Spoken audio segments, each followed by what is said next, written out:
presentación. El tiempo es bastante corto, pero vamos a tratar de cumplirlo y de ordenarlo. Vamos a hacer un breve análisis histórico, detenernos en lo que ha sido el surgimiento del indigenismo caracterista y de sus características, reflexionar un poco sobre la época actual y decir algunas palabras sobre el tipo prospectivo, es decir, qué es lo que puede venir. Bueno, el indigenismo, hay que escoger enfoques, digamos, para analizar algo.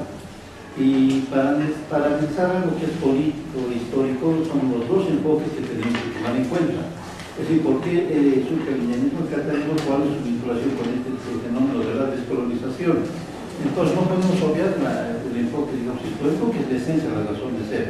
Es decir, hasta ahora arrastramos un problema. Bolivia todavía no se constituye como una nación plena, como una nación establecida. Y es sintomático ver que algunos temas que ahora se ponen en la palestra pública y en la palestra política han sido ya citados mucho tiempo atrás, son constitutivos de lo que pasa en Bolivia. Y el tema central es esto de la descolonización. Sin embargo, un término tiene un significado diferente según el momento, porque en ciertos momentos hay una predominancia ideológica de una corriente de pensamiento y en otros no. Pero lo que tenemos que ver es cuál es lo que subyace detrás de estos elementos digamos, de interpretación ideológica. La ideología es como una moda, que tiene una hegemonía, por supuesto, pero hay algo que permanece. Y entonces la clave científica, la clave de análisis es encontrar ese aspecto, digamos, que es permanente en todo este momento. Entonces lo que es permanente entonces es el fenómeno de colonización. ¿Pero qué es la colonización? Sobre todo actualmente ha habido una moda de interpretación de la escuela decolonial, las interpretaciones postmodernas, etcétera, que ha llevado al tema colonial y de descolonización como si fuese un elemento puramente de identidad y de cosas externas, como si hubiese una manera diferente de pensar, como si fuese un obstáculo de la sociedad para que se manifieste una alteridad. Entonces esto es, digamos, y todo el mundo, casi todas las corrientes y todo el sistema educativo ha estado inmerso en esto. Ahora, y no se han dado cuenta, especialmente en el mundo académico, que esta es una de las variantes ideológicas que debe tener algún sentido, pero no es la esencia del problema. Porque descolonización no es que nos impiden a andar con abarcas, entonces metamos abarcas, vayamos con nuestra chuspa y hagamos ciertas exteriorizaciones. Esto es una corriente muy actual. Pero ¿qué es en realidad la colonización y la descolonización? Es un hecho histórico y político. Sucede que había poblaciones que vivían en este territorio y esas poblaciones han sido violentadas por otra población que venía de afuera.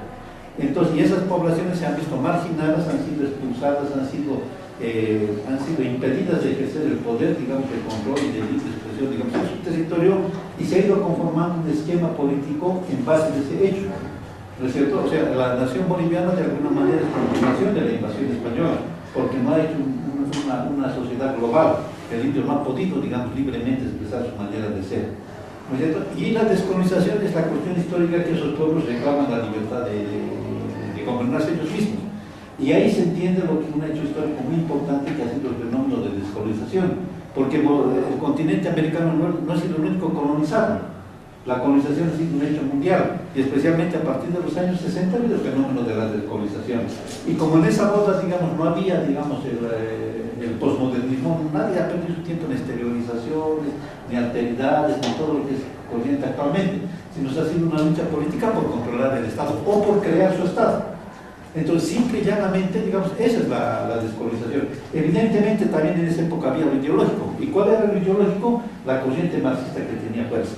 Por eso estos movimientos de descolonización han estado inmersos en esa pugna entre el este y el oeste, y han tenido como aliado a los gobiernos socialistas, a la Unión Soviética particularmente, y a los movimientos, digamos, en los países coloniales, especialmente en los jóvenes, que estaban por un modelo diferente de justicia social. Pero eso incluso que ha estado acompañado de cosas muy específicas, de creer que el mundo iba a cambiar, que se iba a convertir en socialista, ese es ropaje ideológico.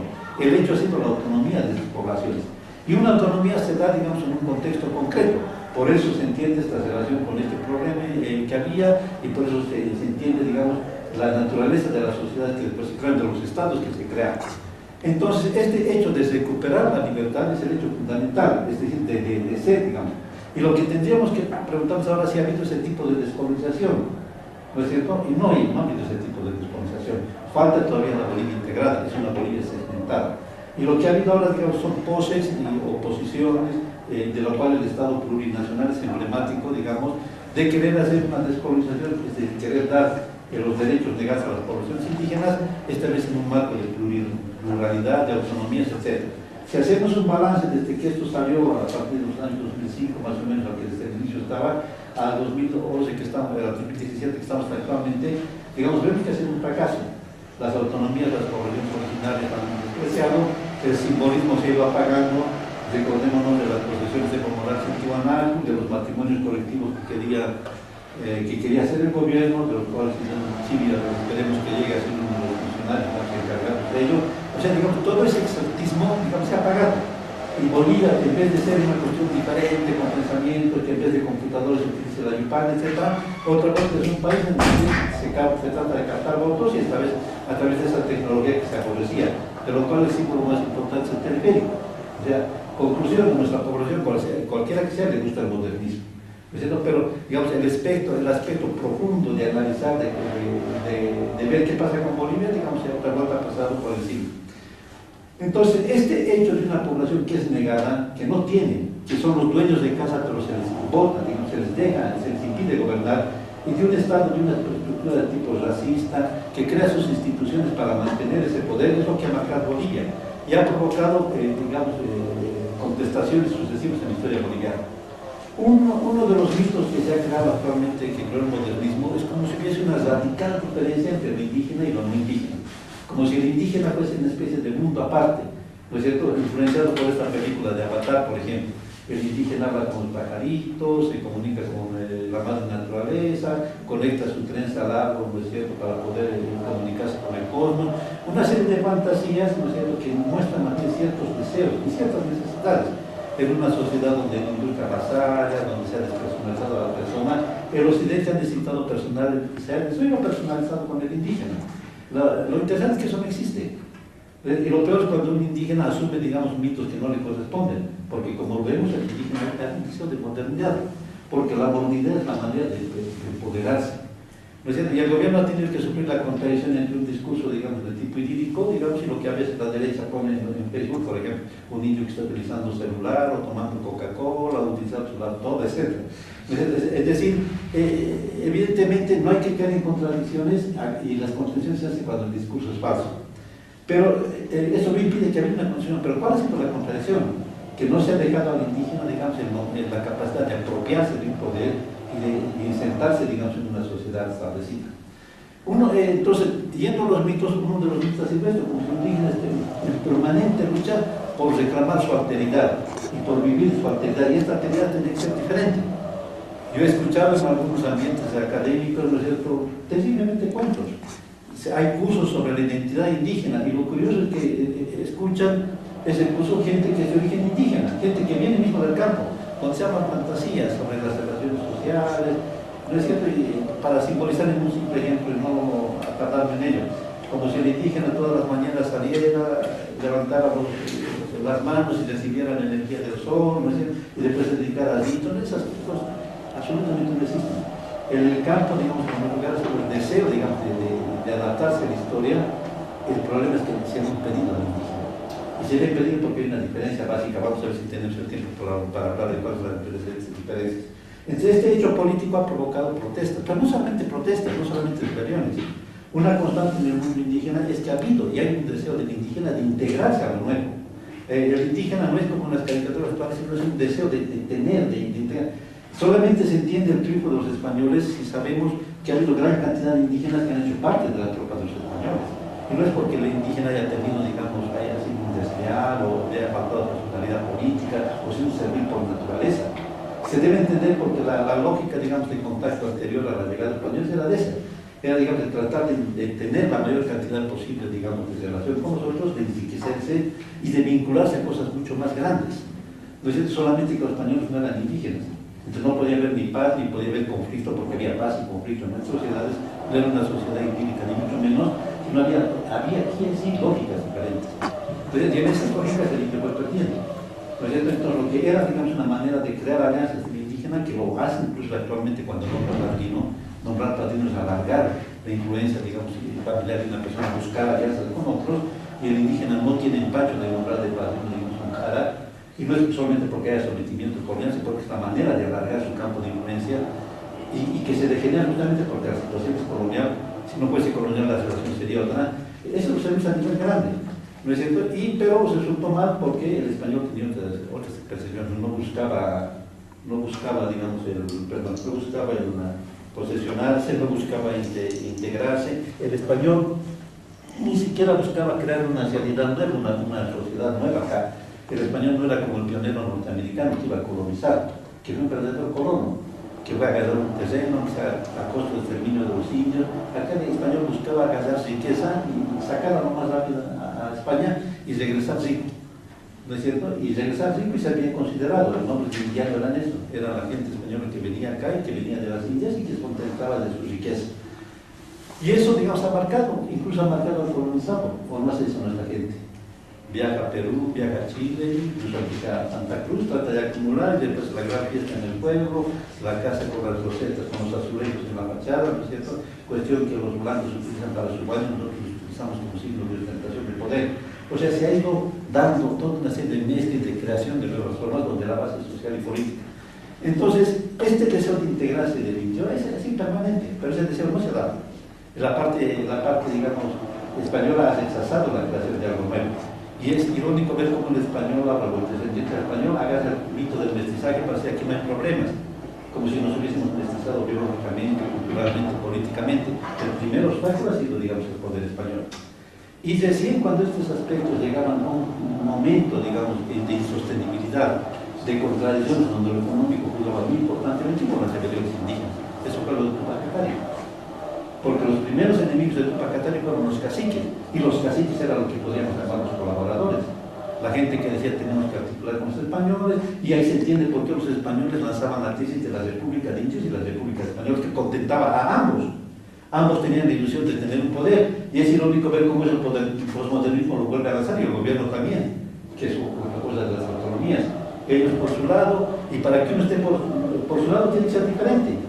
Entonces el español tenía el deseo siempre de la diferencia, porque si uno no se entiende, no se entiende que no estemos en algo común, y estando en algo común porque el poder no estaría en la mayoría, ¿no es cierto? Y entonces cuando esto llegaba a ser insostenible por cuestiones de posesión de tierras, de trato, etcétera, de impuestos, etcétera, surgieron las rebeliones, Tomás Katari acá, Tupac Amaru en Perú y Tupac Katari en Bolivia.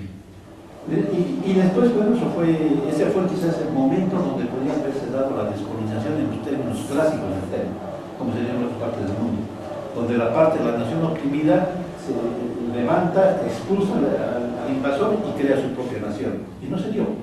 Entonces tenemos que ser claros en la historia, no se dio. O sea, porque por varias razones, aquí es muy corto el tiempo, vuelvo a decir, para poder explicar, digamos, la rebelión de Tupac Katari fue aniquilada, ¿no es cierto? Y el poder español se consolidó mucho más.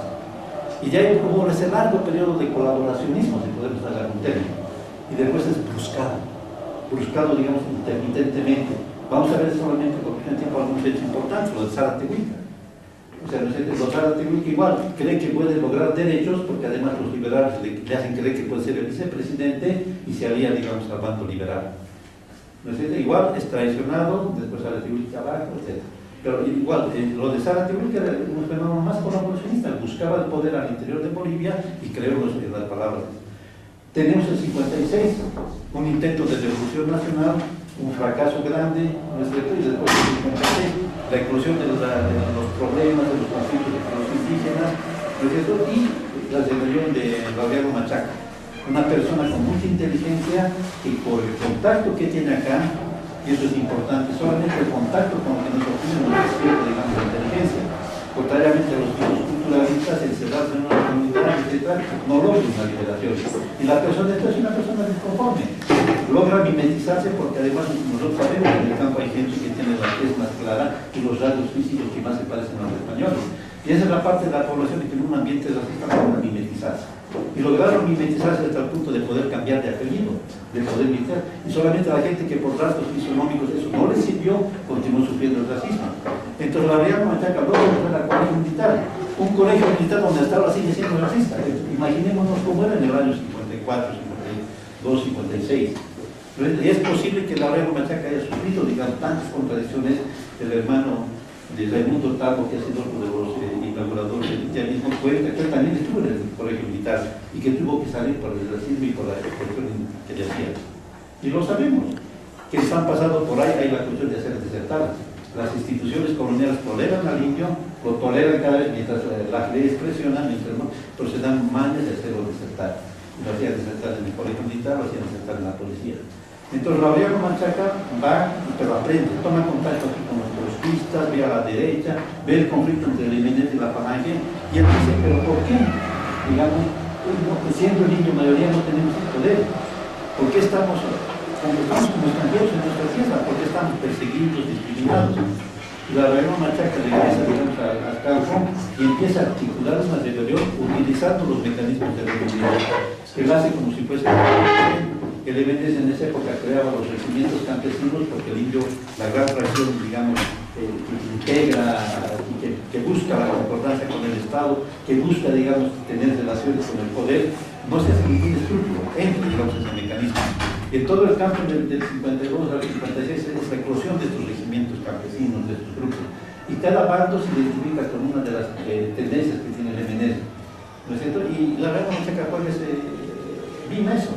Pero por debajo está formando su propio ejército. Y su idea es introducir un ejército de 100.000 hombres, invadir la paz y restaurar el poder, ser gobernante, ser poder indio.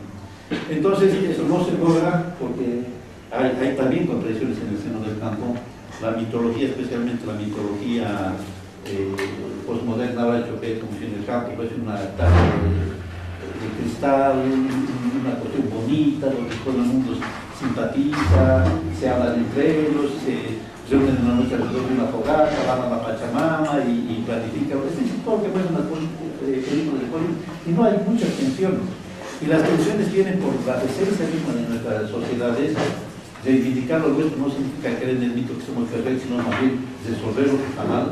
Y peor todavía por tensiones que se han creado por la colonización, que han exacerbado estas diferencias o que han creado nuevas.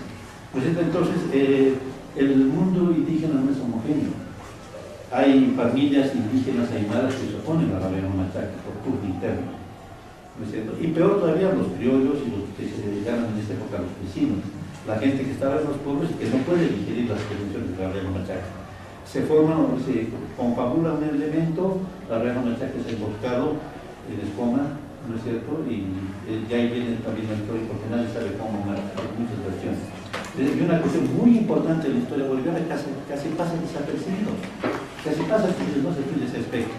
Bueno, entonces esto simplemente para indicar que hay esas tensiones que se manifiestan, ¿no? Y que van de mano con lo que pasa políticamente en el país. Y las frustraciones de esas cuestiones políticas, digamos, provoca la frustración, digamos, del proyecto. Y una frustración más contemporánea nuestra desde el 52. O sea, sería injusto decir que el criollo no se da cuenta que hay problemas. Y todas las tendencias que ha habido en el mundo criollo han sido también de grupos políticos con muchas contradicciones que tratan de resolver esto. Y cada uno los trata de resolver muy ligados a ideas de afuera, muy condicionados por su historia, digamos. Es decir, su crítica y su cuestión no va hasta el extremo de decir aquel problema es el indio y el indio tiene que tener poder. Si no hay cierto paternalismo, nosotros tenemos que resolver el problema del indio. Y el NN trata de hacer eso. Y ellos piensan, entre comillas, generalmente, dicen que el problema es el indio. Y como el indio es un peligro, porque en el momento que uno se llama indio es diferente, pues llamémosle campesino, que es cuestión de clase social. Entonces, campesino es una clase social, no es cierto, no es algo, digamos, no es algo que nos va a atemorizar, es parte, y como nosotros somos un partido político asista, pues lo integramos fácilmente. Entonces, ¿cómo se resuelve el problema del indio? Si es campesino, es problema de tierra. Entonces lo que vamos a hacer es dar la posesión de un pedazo de tierra a los indios y aquí se resolvió. Y no solamente eso, sino aquí vamos a entrar al gran desarrollo que buscaba el MNS. Primero vamos a hacer nación, falta la nación, vamos a hacer una nación integral. Y segundo, vamos a tener desarrollo económico, porque vamos a repetir en Bolivia lo que pasó en Europa. O sea, el campesino que emigraba a la ciudad porque no podía más trabajar, que era la fuerza de trabajo para una industrialización naciente, la creación de una economía que se dinamizaba, no sé, en Bolivia, en los sueños del MNS y van a hacer grandes, no salió nada. Se frustró por varios elementos que en cada periodo, digamos, son los mismos. ¿Y qué pasó? Esa frustración que hace que la rebelión indígena tome nuevas características. Todo lo que pasa a nivel de organización indígena está condicionado por lo que pasa en el mundo y por lo que pasa en el país, no es una cuestión totalmente afuera. Y ahí empiezan a manifestarse dos tendencias. Esa tendencia antigua que tenemos, que es de la colaboración con lo que pasa, de integración con lo que pasa, y una integración acrítica. ¿no es cierto? Y una tendencia que es de rebeldía, de romper, de quebrar, digamos, eso y de transformarlo como una cuestión nueva. Vemos que esas dos tendencias no son nuevas, se han manifestado siempre en toda sociedad colonial, pero se manifiesta con características particulares acá en Bolivia. Lo vemos en Sudáfrica. En Sudáfrica, digamos, y en todo el mundo, triunfó la tensión radical, la situación radical, sino no hay cuestión social. Cuando la cuestión es insostenible, cuando la situación es de tal opresión, solamente las posiciones extremas triunfan, aun cuando dejan de ser extremas el momento de triunfar. Lo tenemos en Mandela. Mandela es una persona que estuvo presa, no sé yo, 20 años, algo así. Pero una persona que estaba, digamos, tenía contacto con Cuba, tenía contacto con Libia, que eran los países cucus en ese momento de Occidente. Y había también los colaboracionistas, ¿no es cierto?, los zulús, que buscaban coordinar con el poder blanco, etc. Y el ataque, el antagonismo entre indianistas, mejor dicho, que de alguna manera entre zulús y los del Congreso era tan fuerte que los nacionalistas negros agarraban negros colaboracionistas, les ponían una llanta y les echaban con gasolina y los mataban. Pero es esa persona radical pues, que fue la única clave para lograr una paz integrada. Y cuando Mandela tomó el poder no reprodujo el temor de los blancos, no los masacró, sino logró una posición conjunta. Y eso con diversos matices incluso más radicales sucedió en todas partes del mundo, porque es la única manera de destrabar la historia. En Sacá surgió ese aspecto, y el indianismo naciente fue, entre comillas, radical, porque era la única manera de ser, porque había que cuestionar. Y la radicalidad más grande estaba incluso en el nombre que se adoptaba. Ustedes saben, indio antes estaba en todos los documentos, el blanco llamaba indio, y llamaba incluso para oprimir, para humillar a la persona. Entonces, cuando el colonizado agarra ese nombre que humilla para revertir la situación, provoca una conmoción en el colonizado. Nadie quería que el indio se llamara indio, no puedes ser indio, eres aymara, o eres campesino, o eres trabajador, o eres igual que nosotros. Recién se acuerdan que todos los humanos somos lo mismo, somos idénticos. Pero ese acto de provocación tenía contenido político. Y ya empieza a gestarse en 1960 con el PAN, el Partido Agrario Nacional, donde las personas que después van a jugar un rol muy importante en el indianismo, como Constantino Lima, Raimundo Tambo, Apaz y muchos otros, digamos, están en ese origen. Y ya es el punto de representación. Hay una cuestión de discusión sobre dónde están los orígenes del indianismo. Muchos dan mucho valor a la obra de Fausto Reinaga. El mundo teórico, y esto se lo saben las escuelas de comunicación, nunca es, digamos, obra de un solo creador. El creador es como la persona que percibe el ambiente y que empieza a hacer lo que los otros no pueden hacer. En un momento en que la ilustración, la academia estaba casi negada al indígena, evidentemente los pocos indígenas que habían logrado algunos estudios eran los puntos de referencia.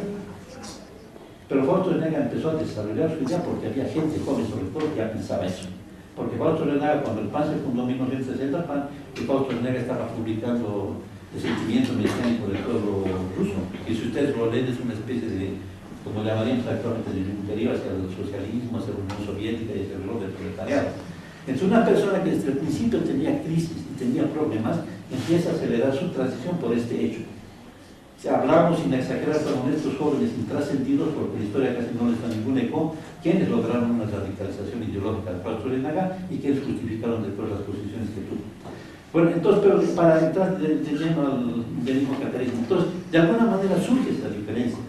El indianismo surge como algo radical, posteriormente se concretiza lo que ha sido, a mi modo de ver, el movimiento por excelencia, digamos, emblemático de esta tendencia que ha sido el militar, y que trae aparejado ese aspecto que ha marcado todo lo radical en Bolivia en el indio. O sea, una cuestión clara, una cuestión perceptible, pero trae muchas insuficiencias. Porque el radicalismo llega a despreciar, digamos, otras cuestiones que son obvias y se contrapone, digamos, totalmente a aquello que era la otra vertiente, la vertiente, podríamos llamarla sin ofender, ¿no es cierto?, de los indios colaboradores, que se representa en el catarismo. Entonces, a muchos indios, indios también aymaras, quechuas, no les agrada el lenguaje del Mitka, lo consideran muy radical, pero no tienen capacidad de crear algo propio. Entonces la sociedad colonial, que es la principal damnificante, la principal escandalizada, ayuda a la creación del catarismo. En realidad el catarismo fue obra de los indianistas, ¿no es cierto? Pero prefirieron la palabra más indio que la palabra de catarismo, la diferencia catarí, porque era una provocación política. Entonces surge aquí una cuestión muy importante. La izquierda, hasta esa época, era una izquierda totalmente cerrada a lo que ahora, digamos, la izquierda se ha apropiado. porque se maneja la izquierda, ahora la izquierda es medio hippie, medio postmoderna, ¿no? La alteridad, los derechos de los homosexuales, la naturaleza y los indios. Y el indio que tiene que ser diferente, no era eso antes. Era una izquierda terriblemente machista, terriblemente cerrada, terriblemente desarrollista. No olvidemos que los escudos de los países socialistas en esa época ponían como emblema una fábrica con su chimenea que lanzaba humo. Y en muchos de los escudos de los países socialistas había la rueda de entrada, digamos, de las fábricas. Era el punto de la industria del progreso. Lo mismo, el indio estaba aislado. Y la izquierda veía como única capacidad, como única posibilidad de transformación que el indio sea campesino también, y que sea campesino progresista, que se una al proletariado, y como el proletariado tiene sus partidos de vanguardia, estén unos partidos y se haga la revolución. Y cuando el Mica empezó a hablar de indio, de cultura, de raza, de sociedad, pues entonces lo vieron como una distracción tremenda, como una especie incluso de argumento del imperialismo para distraer las luchas revolucionarias del pueblo. Y la izquierda fue una de las principales que atacó al indianismo. Esto es irónico porque la vertiente de muchos indianistas fue el marxismo. Y era normal, porque en los movimientos de descolonización, el aliado para la descolonización fue el marxismo, y fueron los países del este. Pero era porque ahí el colonizador estaba en la metrópoli, estaba lejos. Mientras aquí hay una situación conflictiva donde de alguna manera el colonizador está al interior, y el colonizador es que tiene las riendas del poder, y parte del colonizador se divide en unos de derecha y otros de izquierda. Y el colonizador no tenía una lucidez como para conflictuar esto y para atacar cuestiones, entonces lógico, quería integrarlo al indio. Entonces la izquierda atacó fuertemente al indio. Y en ese momento que había el peligro realmente de que toda América Latina se convirtiera al socialismo, no olvidemos que fue la época de que Cuba se instauró, no olvidemos las relaciones que tenía Víctor Paz, digamos, con Cuba, y el doble juego que hizo, por un lado con Cuba, por otro lado con el Departamento de Estado, y que al final se volcó directamente hacia la política norteamericana de la Alianza por el Progreso, una cuestión bastante tensa. No olvidemos la fuerza que tenía Malechín. Y la tensión que había acá con las minas, donde realmente la transición al socialismo era una posibilidad histórica. Entonces la izquierda empezó a surgir una parte de oposición a la izquierda que al principio fue frontal, que fue la Iglesia Católica. La Iglesia Católica con el Radio Pío XII, justamente, con las ONGs que empezó a inspirar, con las instituciones que tenía y con CIPA que surgió posteriormente. Entonces la idea de la Iglesia era de desbancar a la izquierda, ¿no es cierto? Y para eso, digamos, vio estratégicamente que podía apoyarse en el indio. Y la Iglesia, a través de instituciones y sus radios, empezó a hacer una campaña de agarrar a la indio. ¿Qué pasó después? La izquierda empezó a decaer. Decayó tan grandemente que no olvidemos después desapareció la Unión Soviética, cayó el muro de Berlín. Y el marxismo mecánico, así bien, cayó en un caos totalmente absoluto. Y ahí la Iglesia se volvió progresista. La Iglesia, digamos, agarró todo el discurso de la izquierda y la Radio Pío XII, CICA, etcétera, lejos de ser anticomunista, llegó a ser como la verdadera izquierda. Y entonces ese es el aparato ideológico y práctico que agarró a algunos indígenas, que aprovechó esta disensión que había interna, digamos, entre modernismo, atavismo, radicalismo, necesidad de consensuar, etcétera, y alentó a esta tendencia del tipo catalista. Lo tenemos en el manifiesto de Tiwanaku, que es bastante conocido, porque fue hecho por sacerdotes. Lo tenemos en la influencia que han tenido las instituciones. Entonces, lógicamente, y conforme pasaba el tiempo, y cuando hay un hecho político muy importante, cuando el que genera un discurso PDC, los otros lo recuperan y le cambian la naturaleza. La izquierda dejó de ser el problema y cualquiera pudo recuperar el discurso de la izquierda, y pasó lo mismo con el indianismo. El indianismo, digamos, se desarticuló, colapsó, y el discurso indianista fue rescatado por estas mismas instituciones. Y ahí vino el aspecto de concordancia, digamos, con las ideas nuevas, con el postmodernismo. Siker, que empezó a dar cursillos, UNITAS, que existe todavía, empezó a dar cursillos, hay el programa NINA, y empezaron a dar una nueva versión de lo que era el indio.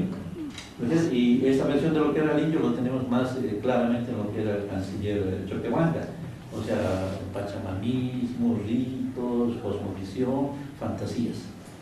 Y esas dos referencias se fueron perdiendo. ¿Pero qué es lo importante? Lo importante es que todo hecho político, por muy fantasioso que sea, solamente se miden los resultados.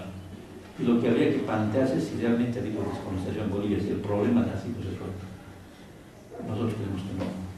El racismo sigue, posiblemente Evo Morales se agote. Cuando Evo Morales se agote definitivamente, va a haber un revanchismo de la gente más racista, de los más conservadores, y vamos a ver ahí más claramente que el problema no se resuelve. En el gobierno indígena, ¿cuántos indígenas hay? Hay aquellos que siguen el discurso paternalista. Y los indígenas que se están formando, entre otras cosas, aquí en las aulas de la universidad no tienen cabida. Los que tienen nivel de decisión son aquellos que están todavía inserción en el mundo colonial. Entonces, es posible que otra vuelta surja en Bolivia estos temas que no están resueltos. Y lo que es de esperar es que este antagonismo que ha habido entre indianistas y catalanistas no surja de esa misma manera.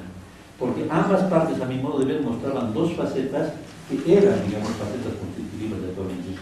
Una necesidad de radicalidad, de ideas claras, de alternativas, y por otro lado, una característica de nuestro pueblo que no es lo que se ha presentado siempre, que es un deseo de actualidad, de empoderamiento, incluso de concordancia y de vínculos, digamos, con lo que hay. Ahí entonces, si va a surgir de la misma manera, yo creo que lo que va a surgir va a ser como el MITCA en este sentido, no siguiendo los pasos del MITCA. El MITCA y el MNTK han sido respuestas al fracaso del 52. El fracaso del MAS va a generar respuestas políticas. Y es posible que haya, digamos, algunas diferencias grandes.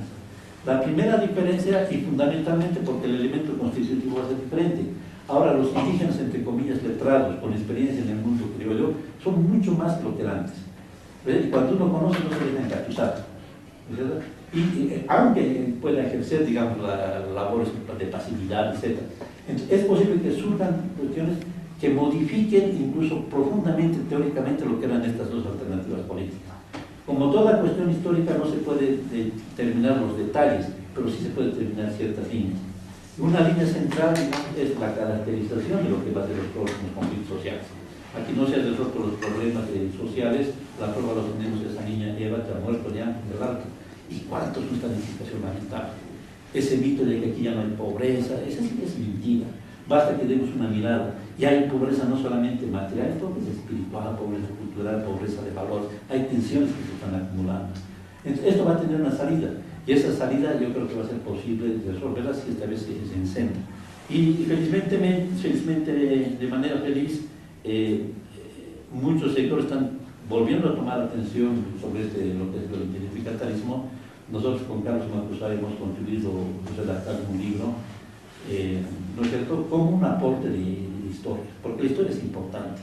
Y hemos visto que la historia queda como mitos, ¿no es cierto?, malinterpretación de los cronistas, una versión pachamamita. La historia es completa, la historia es ya. Y la historia tampoco tenemos que disfrazar a hacer la halagüeña para, digamos, glorificar. La historia es un aporte para aquellos que van a sufrir el reto de una nueva lucha, que para esta vez terminen en el poder. Muchísimas gracias.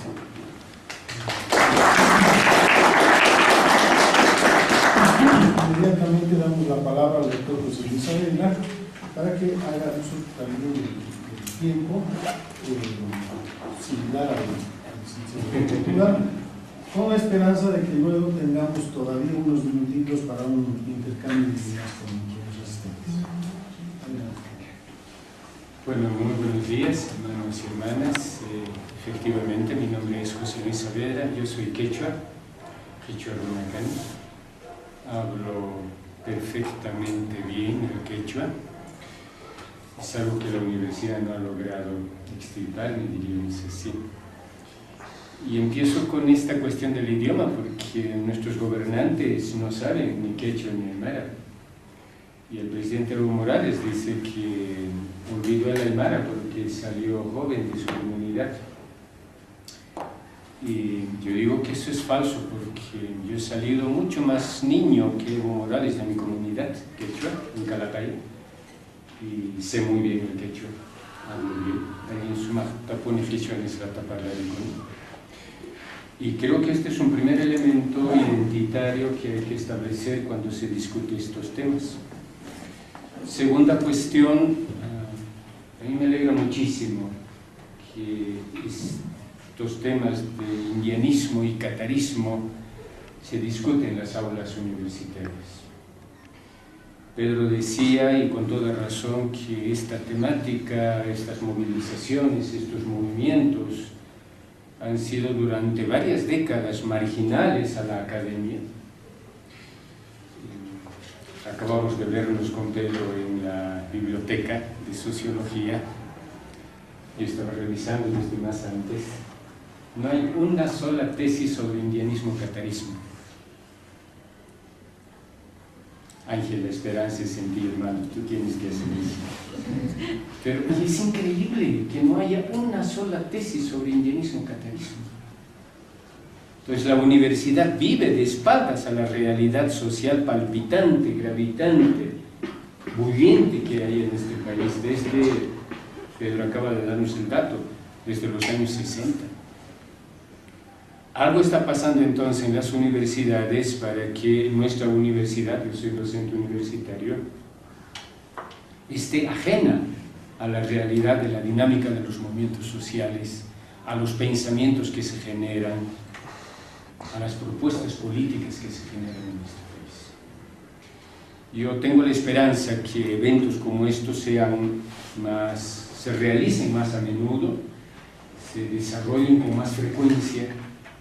Incluso estoy pensando, y ojalá este pueda ser el inicio de una cátedra indianista catarista, aquí, en esta carrera.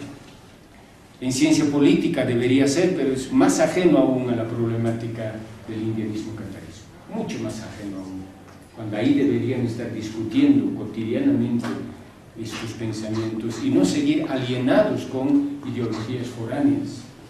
Importa discutir, dialogar con el pensamiento eurocéntrico, pero ese no es nuestro horizonte, eso es alienación. Hay que empezar a discutir desde el indianismo y del catarismo. Ahora, empiezan a haber gestos, actitudes muy interesantes, y creo que hay que celebrar, y celebro la presencia del hermano de la curva del diablo, que ustedes han debido ver, es uno de los programas más interesantes que está empezando a generar debate, discusión, y además de subir esos materiales a YouTube. Me parece un grandísimo aporte, hermano, muchas gracias de verdad.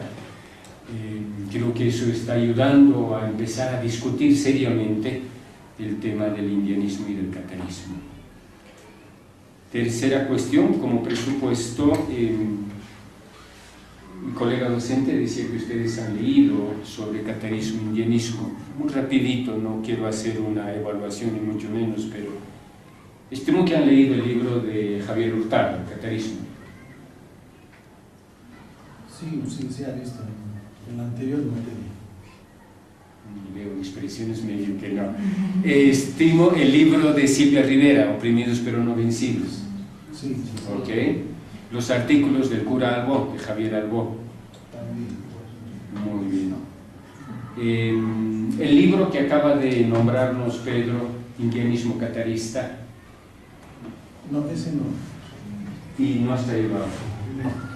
Pero voy a dejar el enlace donde pueden descargar. Eso les va a dar la dirección para que lo puedan. Eso es. Por favor, enséñenlo. Ese es el libro. Ese es un libro imprescindible. Yo tengo mis reservas. Ninguna obra es perfecta, por supuesto, pero ese es un libro importantísimo. Por una razón. Y es que... ¿No se gusta eso? Ese libro es importante porque esos autores que acabo de nombrarles, Hurtado, Silvia Rivera, Javier Albó, y ahí termina, porque los otros, los blanco-mestizos, han escrito sobre el indianismo-catarismo. Es decir, son visiones desde afuera. Y este es un primer texto, el indianismo catarista, de Pedro Portugal y Carlos Macusaya, aunque él se dice Macusaya, que es desde los propios actores. Pedro ha sido militante del MITCA. Y creo que es importante que empiecen a haber visiones, trabajos, reflexiones desde los propios actores cataristas e indianistas. Así que yo celebro mucho ese libro del indianismo-catarismo, Pedro. Gracias. Segunda fuente importantísima para empezar a ver lo que realmente es el catarismo y el indianismo es el libro de Fernando Untoja. Fernando Untoja es uno de los más importantes, si no el más importante, teórico, ideólogo y líder del movimiento catarista. Y este librito, Catarismo, Crítica al Indianismo y al Indigenismo, es un libro que viene al pelo a lo que estamos hablando hoy. Yo les aconsejo que lean este libro, discútanlo, debátanlo, y hoy mismo está a la venta. Claudita nos ha traído para que lo puedan ustedes ver, adquirir, comprar, etc. Catarismo, crítica al indianismo de Fernando Untoja.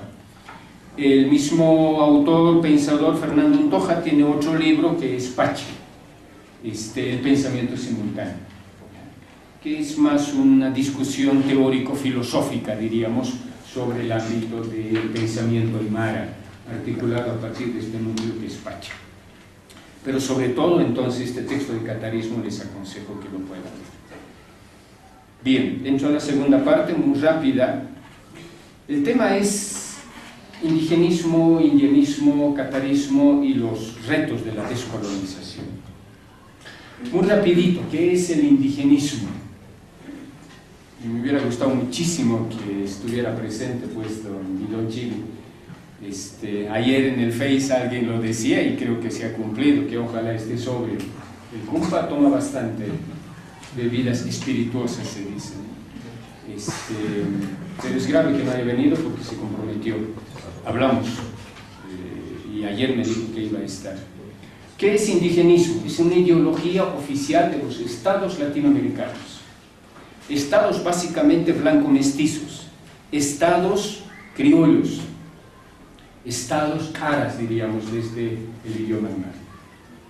Entonces, estos estados, ya desde los años 40, aunque en la literatura ya aparece en los años 20, recuerden a este autor racista boliviano, Alcides Arguedas, cuando escribe Pueblo Enfermo y luego Raza de Bronce, en Ecuador, Huasipungo, de Jorge Icaza, en Perú, El mundo es ancho y ajeno, de Ciro Alegría.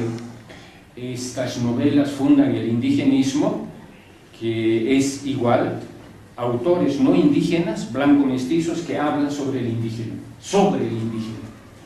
desde afuera y desde arriba. Esta ideología desde los años 40 va a ser asumido por los estados para, algún dato nos daba Pedro, es importante, los indios en estos países y en el continente continuamente han estado luchando, peleando, guerreando, dirá don Felipe Quispe, y es frente a ello que los estados implementarán políticas indigenistas para aplacar las iras revolucionarias de los indios, que obviamente están luchando contra la dominación colonial, contra el racismo y todo eso que nos ha hablado Pedro. Entonces, el indigenismo es una medida o conjunto de medidas y de políticas contra insurgentes. Bienvenido, Zenobio. El indigenismo es un conjunto de políticas contra insurgentes. Es para que el indio no se rebele, es para que el indio continúe sumiso. Ahora bien, esas políticas aparecen en los años 40, son implementadas por el Estado del 52, por supuesto. Toda la política rural, desarrollista, la política educativa, la política de integración del indio, la política de castellanización que implementa el MNR, todo eso es política indigenista. Y es para mantener al indio sumiso, oprimido, dominado. Lo más grave es que el indigenismo no se queda en el MNR, no se queda en el pacto militar campesino de las dictaduras militares. Lo más grave es que el indigenismo se reactiva, se recarga en el gobierno del presidente Evo Morales. La Constitución aprobada en 2009, la Constituyente, las leyes que va emitiendo el gobierno del presidente Morales, incluida la ley de la Madre Tierra, 2 leyes de la Madre Tierra, no una. Todo este conjunto de aparataje ideológico indigenista, porque son los no indígenas que están hablando sobre el indígena, Álvaro García Linera, Romero, Quintana, Arce, todo ese conjunto de blancos mestizos, de caras, son los que hablan sobre el indígena, hacen leyes sobre lo indígena. Retóricamente se habla del indígena, retóricamente se habla de la madre tierra, retórica y demagógicamente se habla de los derechos de los pueblos indígenas. Eso está no solamente en la constitucionalización del Convenio 169, la Declaración de las Naciones Unidas sobre los Derechos de los Pueblos Indígenas, que es asumida como ley por este gobierno, por este Estado, En fin, tenemos un montón de leyes que hablan y hablan bien, interesante, del indígena. Pero ¿por qué decimos que es indigenismo lo que hace el gobierno del presidente Evo Morales? Porque retórica y demagógicamente se habla del indígena, prácticamente se lo reprime. Ahí está Chaparina, ahí está Tacobo Mora, que es de lo que nadie habla, no se habla, está encubierto la sangrienta represión de Tacobo Mora, el 18 de agosto del 2015, un día jueves, en que más de 70 hermanos guaraníes fueron sangrientamente reprimidos. Y estos hermanos y hermanas que fueron reprimidos, sangrando, 17 horas que no fueron atendidos por ningún médico, por ningún hospital. Gracias a la Pachamama no hubo muertos, pero fue una represión salvaje, ordenada por el gobierno del presidente Evo Morales. Lo mismo, ojo, que las dos muertes de nuestros hermanos en Caranavi, los dos jóvenes que fueron matados, yo diría asesinados por la policía, y cuyos nombres responden, ojo, Fidel Mario Hernani, el primer joven que fue matado por la policía en Caranavi, y el segundo, David Calizaga. Además del mi hermano quechua, Luis Mamani, en Maycucota, que también fue asesinado por la policía. ¿Y por qué decimos que este gobierno es indigenista? Porque ese conjunto de crímenes contra nuestros hermanos están en la más absoluta impunidad. Hoy, como hace 500 años, cuando se instaura el sistema de dominación colonial, matar indios en este país no es delito alguno. Y ese es el colonialismo indigenista más indignante que puede haber.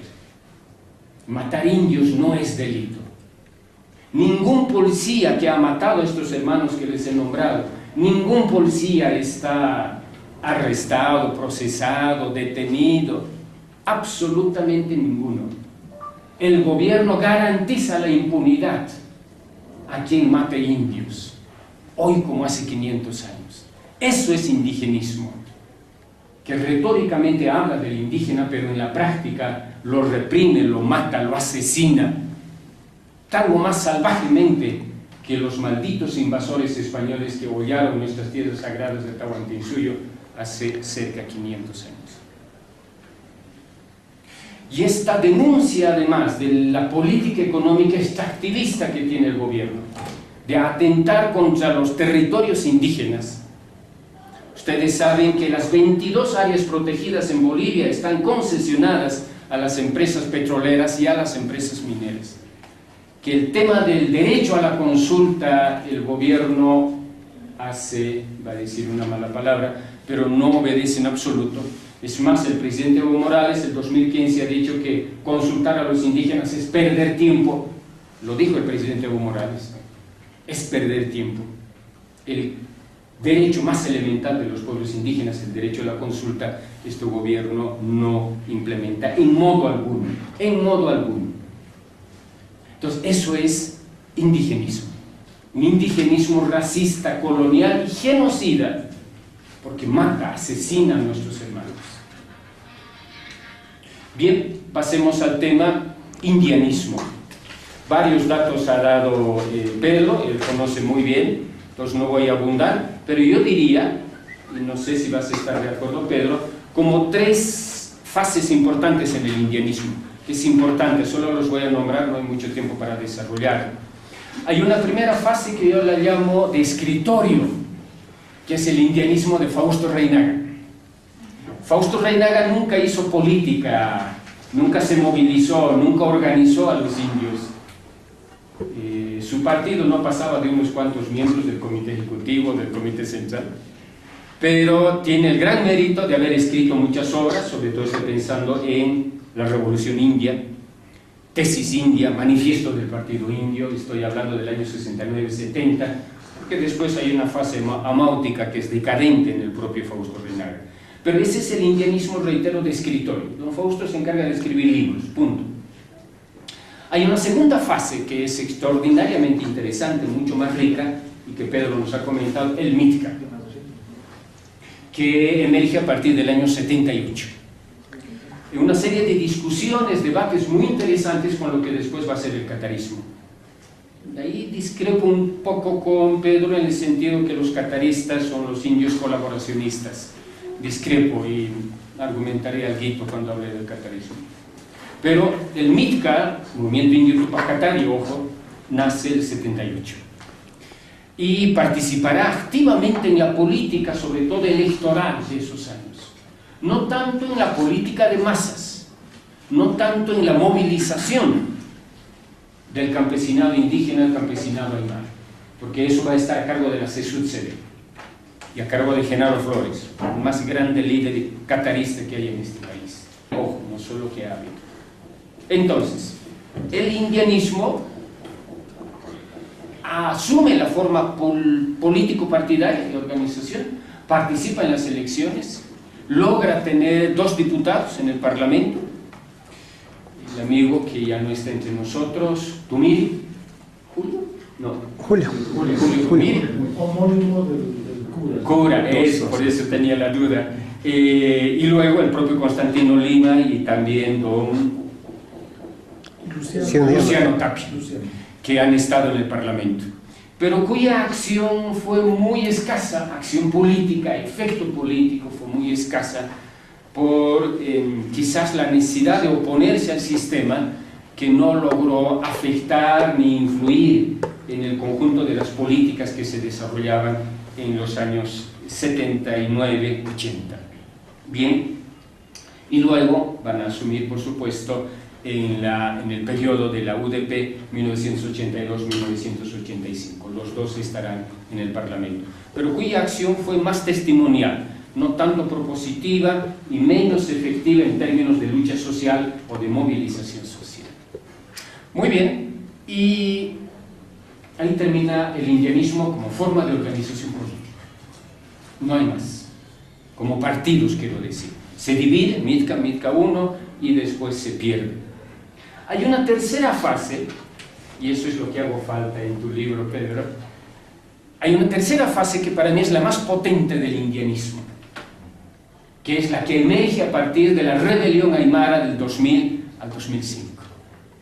Cuando aparece a partir del 9 de abril en Achacachi, cuando los chacacheños asaltan la policía, asaltan el gobierno municipal, matan al milico Telles, capitán Telles, Omar Telles, y emerge una propuesta política profundamente indianista, que es la reconstitución de Collasuyo. Y el máximo representante de este indianismo en acción, de este indianismo rebelde, de este indianismo que está bloqueando los caminos y que está haciendo propuestas políticas de carácter estatal, es don Felipe Quispe el Maico. Jayaya don Felipe Quispe. Ahí está el indianismo en acción. Ahí está el indianismo hecho acción de masas. Ahí está el indianismo hecho movilización. Ahí está el indianismo reeditando el cerco de Tupac Katari, bloqueando las carreteras y obligando a los gobernantes a ir a negociar a las comunidades, carajo. Eso ningún otro dirigente había logrado. No se negocia en el Palacio de Gobierno, no se negocia en la Plaza Murillo, se negocia en el lugar del conflicto. Y por supuesto que como base, sustento de este indianismo hecho acción, hecho movilización, está la propuesta, reitero, de la reconstitución político-territorial del Collasuyo. Eso es descolonización.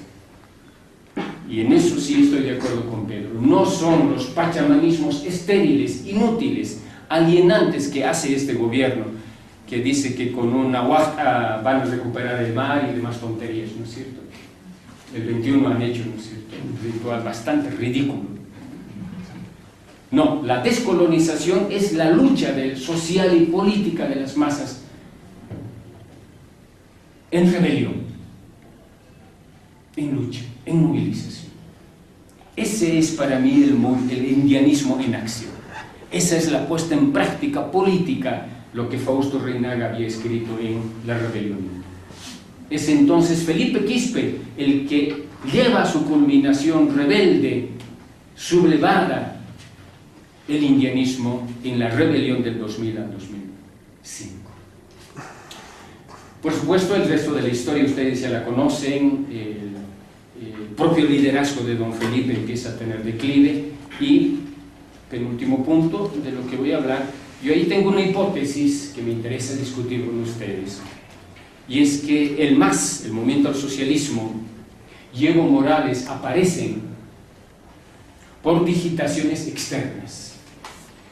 Es decir, cuando expulsamos al gringo neoliberal Sánchez de Lozada el 17 de octubre de 2003, el establishment político de este país y de gran parte de América Latina empieza a tener miedo de que los indios levantados, los indios en rebelión, pueden tumbar el Estado colonial. Que el movimiento liderado por Felipe Quispe es demasiado radical, que se lo está tomando en serio la descolonización y la transformación del Estado colonial. Entonces, urgentemente hay que deslegitimar el liderazgo de Felipe Quispe y hay que fabricar un indio domesticado, un indio que no esté pensando en acciones reales como la revolución o el Pachacuti.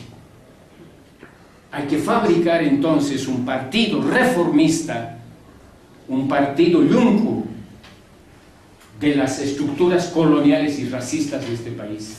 Y ahí las ONGs nacionales e internacionales van a intervenir de una manera muy activa para fabricar un movimiento llamado MAS, Movimiento al Socialismo, y a inventarse un supuesto líder indígena que nunca antes hablaba de lo indígena, llamado Evo Morales. El MAS y Evo Morales entonces aparecen como medida contrainsurgente para contrarrestar el carácter profundo y radicalmente anticolonial de Felipe Quispe. Entonces, así como han hecho en varias otras coyunturas, como Túpac Katari o Wilka Zárate, el sistema colonial dominante, moderno, occidental, capitalista, inventa y se fabrica al MAS, y se fabrica también un líder, un supuesto líder indígena que no habla ni siquiera aymara ni quechua, llamado Evo Morales. Y lo que vemos en estos 11 últimos años de gobierno, les decía acerca del indigenismo, es exactamente medidas contrainsurgentes. No es para descolonizar el Estado. El famoso viceministerio de descolonización a cargo de Cárdenas se ocupa de demandar a la gente que hable mal en contra de Evo Morales. Se ocupa, lo ha dicho muy bien Pedro, de matrimonios colectivos, que es lo más reaccionario que puede haber. Ustedes han debido leer Engels, El origen de la familia, propiedad privada y el Estado. El matrimonio es la institucionalización de la propiedad privada. Ojo. Entonces no hay algo más colonial que los matrimonios colectivos, y eso, y Don Chivi y Cárdenas dicen que es descolonización. Bien, entonces, reitero esa hipótesis en el sentido que la instauración del gobierno del MAS y del liderazgo de Evo Morales es para aplacar las insurgencias, las rebeldías, la insurrección y la sublevación de los indios, y la posibilidad cierta y real de transformar y descolonizar este estado llamado boliviano, aún con todo y plurinacionalidad. Bien, finalmente, ya pocos minutos, catarismo. A ver, el catarismo tiene como tres vertientes muy interesantes, solo las voy a nombrar y luego si hay debate podemos ampliar un poco más. Discrepo otra vez con Pedro en este punto, en el sentido de que el catarismo es obra de los curas y de las ONGs de la Iglesia Católica. Es cierto, y en el debate que tuvimos en Alcamari lo dijimos, lo dije yo, que el manifiesto de Tiahuanaco, ahí metieron mano los curas, eso es verdad. Pero no es el manifiesto de Tiahuanaco que define al movimiento catarista, que emerge ya finales de los años 60 bajo el liderazgo de Genaro Flores. Y Genaro Flores no tiene nada que ver con las ONGs ni con la Iglesia Católica. ¿Cómo se genera el catarismo, digamos, en su fase sindical, que es la primera fase del catarismo? Emerge en lucha, ojo, no desde el escritorio, emerge en la lucha militante contra el pacto militar campesino instaurado por los regímenes dictatoriales, desde Barrientos, Banzer, etc. Es en esa lucha de autonomizar al indígena campesino o al campesino indígena de las manipulaciones del pacto militar campesino, hoy reproducidas por el gobierno de Evo Morales, Actualmente la CSUD-CB no es sino un apéndice del gobierno. Es en la lucha contra el pacto militar campesino y la derrota del pacto militar campesino con la fundación de la CSUD-CB el 26 de junio de 1979 que emerge el movimiento catarista y el liderazgo de Genaro Flores, cuyas acciones más importantes, reitero, es la derrota del pacto militar campesino. 2, la propuesta de un proyecto estatal, socioestatal, que está en germen en la Ley Agraria Fundamental de 1984, y está sobre todo el catarismo en la tesis política de 1979 y en la tesis política de 1983, donde se plantea con toda claridad la necesidad de la instauración de un Estado plurinacional. Ojo, estoy hablando de 1979 y 1983, cuando Evo Morales todavía no sabía siquiera lo que era política, en absoluto. Y ahí se plantea claramente en la tesis política, bajo la égida catarista, el Estado plurinacional. Esa es la primera fase heroica de lucha, de combate contra el pacto militar campesino, donde hemos perdido varios y valiosos dirigentes cataristas muy importantes, como el propio Raimundo Tambo, Florencio Gabriel también, Norte Potosí. Hay una segunda etapa, muy rápida también, que es el catarismo político. Pasamos de ese catarismo sindical, campesino, nucleado en lo agrario, en lo rural, a un catarismo político. Y ese catarismo político está nucleado en Víctor Hugo Cárdenas. Víctor Hugo Cárdenas entonces es uno de los más importantes líderes del catarismo, del MRTK, y luego MRTKL, Movimiento Revolucionario Tupac Katari, y luego Movimiento Revolucionario Tupac Katari de Liberación, y que va a intervenir en las elecciones. Primero con la candidatura de Genaro Flores, 1985, ahí el catarismo va a conseguir 2 diputados, van a tener una acción muy importante, 2 personas, pero una acción muy importante en el Parlamento, Víctor Hugo Cárdenas y Walter Reinhardt, con propuestas extraordinariamente importantes como la propia Ley Agraria Fundamental, la nueva Ley de Educación, de reforma educativa y un largo etcétera. Entonces hay una acción política del catarismo, ya no solo nucleado en los sindicatos campesinos, sino como acción y lucha en el Parlamento. Este catarismo político liderado por Víctor Hugo Cárdenas va a tener su impasse, por decir algo, en el gobierno de Gol, porque Víctor Hugo Cárdenas llega a ser vicepresidente de Gonzalo Sánchez de Lozada. Un primer gobierno de Gonzalo Sánchez de Lozada, no el segundo, que es el gobierno genocida del 2003, Víctor Hugo Cárdenas va a ser vicepresidente de 1997 a 93-97, gracias. En ese periodo estará él como vicepresidente y ahí van a haber medidas muy interesantes, reforma educativa, ley INRA, TCOs, ojo, por primera vez, participación popular, del cual ese es el nicho, esa es la cuna del movimiento al socialismo. Medidas muy importantes para ese momento, sin duda. Bien, eso es entonces el catarismo político. Hay una otra vertiente, y con esto termino, del catarismo político, no sindical, no campesinista, no rural, y es justamente el catarismo de Fernando Untoja, que tiene diferencias muy importantes, señalo solo algunas, con el catarismo de Víctor Hugo Cárdenas y obviamente también con el catarismo de Genaro Flores. ¿Cuáles son las diferencias más sustanciales y cuál es el núcleo de esta propuesta del pensamiento catarista de Fernando Untoja? Una primera cuestión, Fernando Untoja nos dice, no hay que referir el pensamiento catarista a un líder, por más importante e histórico que sea, como es Tupac Katari, sino al elemento fundacional del mundo y la civilización andina, que es el catari.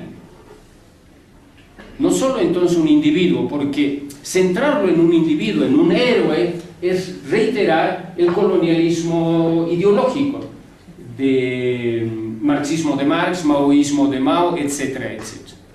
No, aquí hay algo mucho más profundo, y es que el catarismo se fundamenta en el símbolo más importante del mundo andino, que es el catari. Un catari además que viene desde las antigüedades más profundas del mundo andino. Está en Chavín de Huántar, está en Nazca, está en Paracas, está en Tiahuanaco y está en Huari, obviamente.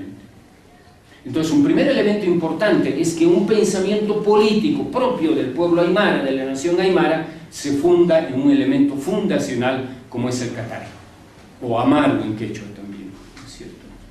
Segundo elemento importante de la propuesta qatarista de Fernando Untoja tiene que ver con el elemento más básico de toda sociedad, que es la economía, y su correspondiente institucionalidad propia del mundo andino, que es el ayllu. ¿Y cuál es la economía?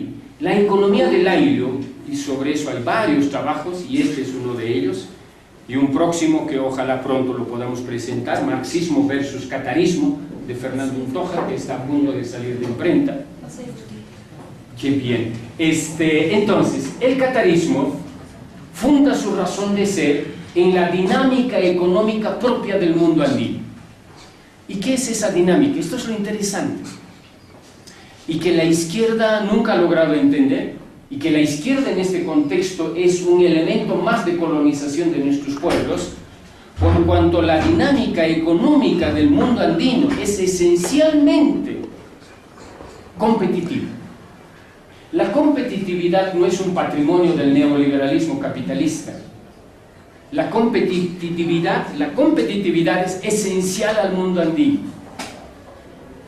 Estas ideas del colaboracionismo pachamamista no es totalmente ajeno al mundo andino. El mundo andino es eminentemente competitivo, todo es competitivo. ¿Quién siembra mejor? ¿Quién produce mejor? ¿Quién viste mejor? ¿Quién tiene la mejor casa? ¿Quién tiene la mujer más bella de la comunidad? Etcétera, etcétera. Continuamente es la competencia, no es un momento. La competencia y la competitividad es continua. Y esta actitud básica del mundo andino y del ayllu está muy presente en la lógica económica del mundo andino, que es la rivalidad y la competitividad. Y esto es lo que funda la dinámica del mundo andino. No son entonces formas arcaicas de, digamos, reciprocidad, etc. No, eso está bien para la ideología judío-cristiana. El mundo aymara es esencialmente competitivo. Tan competitivo que esta lógica básica del ayllu es la que se articula de manera muy rica, muy interesante, no subordinada, de una manera muy activa con el capitalismo. Y esto es un escándalo para la izquierda, por supuesto. ¿Cómo es que los indios van a hablar de capitalismo? Pues sí, señores, se habla de capitalismo. Y la dinámica económica del ayllu es esencialmente competitiva y por tanto puede engranar con las lógicas también fundamentales del sistema capitalista. Y por tanto navegar en el mundo de la globalización. Y por eso que no es raro ver aymaras que están haciendo negocios con la China. No es nada raro, a la lógica expansiva del ayllu, a la lógica geoeconómica del ayllu. Y eso es lo que funda entonces la perspectiva de la descolonización. La descolonización entonces no es el retorno a formas arcaicas, inútiles, regresivas. La descolonización es el posicionamiento aymara quechua en el mundo actual de la globalización. Es navegar con la tecnología del siglo XXI. Es sobre todo posicionarnos con personalidad propia, con identidad propia, con lógicas propias, emergentes del ayllu y de la civilización andina en el mundo competitivo, profundamente competitivo del siglo XXI. Esta es una de las grandes características, yo diría, supremas de la propuesta de Fernando Untoja. No tiene nada que ver entonces con el pachamamismo recalcitrante que tiene este gobierno y tampoco con el retorno a formas arcaicas, empobrecedoras del mundo andino, sino más bien es el aymara y quechua que está entrando con paso de parada en el siglo XXI. Y eso es descolonización. Es tener personalidad propia en el mundo actual de la globalización. Y eso no tiene nada que ver con ser víctima, con que nos liberen, con que nos hagan algún favor los del gobierno, dándonos una cuota étnica o alguna circunscripción especial, o las 7 curules que los indígenas tienen en la Asamblea Legislativa. No, no tiene nada que ver con esas actitudes de sumisión. Tiene que ver con dignidad, tiene que ver con identidad y tiene que ver con lucha. No es para estirar la mano, sino es para levantar la cabeza y decir, aquí estamos los aymaras y quechuas, vivos y presentes después de 500 años de colonización. Bueno, esto quería compartir con ustedes. Gracias, hermanos y hermanas.